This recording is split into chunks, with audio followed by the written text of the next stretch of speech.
রমজানের মতো শ্রেষ্ঠতম নিয়ামত আমার বান্দা পুরা মাস পেয়ে এবার তার ভিতরে শুকর আসবে, আল্লাহর প্রতি কৃতজ্ঞতা আসবে, এটা আমি চাচ্ছিলাম।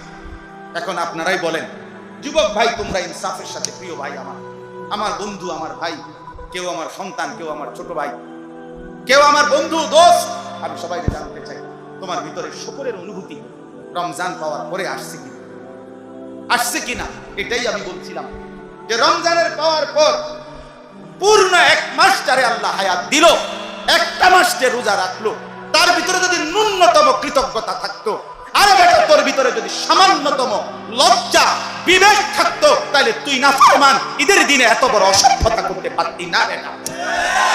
তুই জানোয়ার, এই কারণে তোর ভিতরে এক জাররা, এক বিন্দু রমজান কোনো প্রভাব ফেলে নাই, তোর কলিজায় কোনো আঘাত করে নাই, তোর শরীরে রমজানের কোনো আশা করে নাই। এই জন্য তুই তোর অসভ্যতা, নর্তকী আর নোংরামি আর এই জেনা বিচারের আড্ডা নিয়ে পড়ে রইলি। তোর উপরে আল্লাহর লানত, আল্লাহর লানত, আল্লাহর লানত, লানত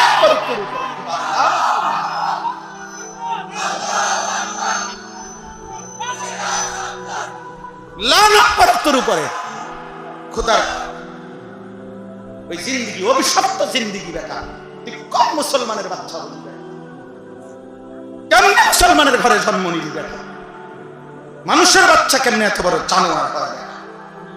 এত বড় রমজান, একটা মাস পুরা তোর রোজা রাখার পরে কোনো আসল করবে না? লানত তোর উপরে বেটা,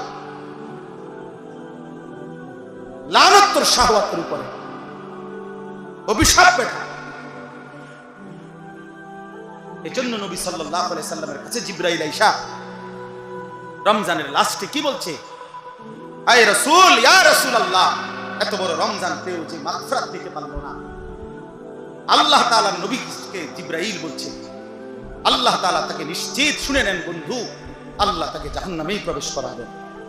আদখালাহুল্লাহুন নার ওয়া আবআদাহুল্লাহ, আল্লাহ তাকে জাহান্নামে ফেলবেন এবং আল্লাহ তাআলা তার রহমের নজর থেকে তাকে সরায় দূরে সরায় দেন। যা বেটা, দানত বেটা, বাদ খা বেটা, যা বেড়ি দেখ বেটা, কত বেড়ি দেখবি, কত নারী দেখবি বেটা, এই জওয়ান, কত উলঙ্গ ছবি দেখবি, দেখ শেষ পর্যন্ত দেখবার রাত শেষে জিরু ছাড়া শরীরটা না পাক, প্যান্ট না পাক, শরীর না পাক, অসভ্যতা আর কিচ্ছু না।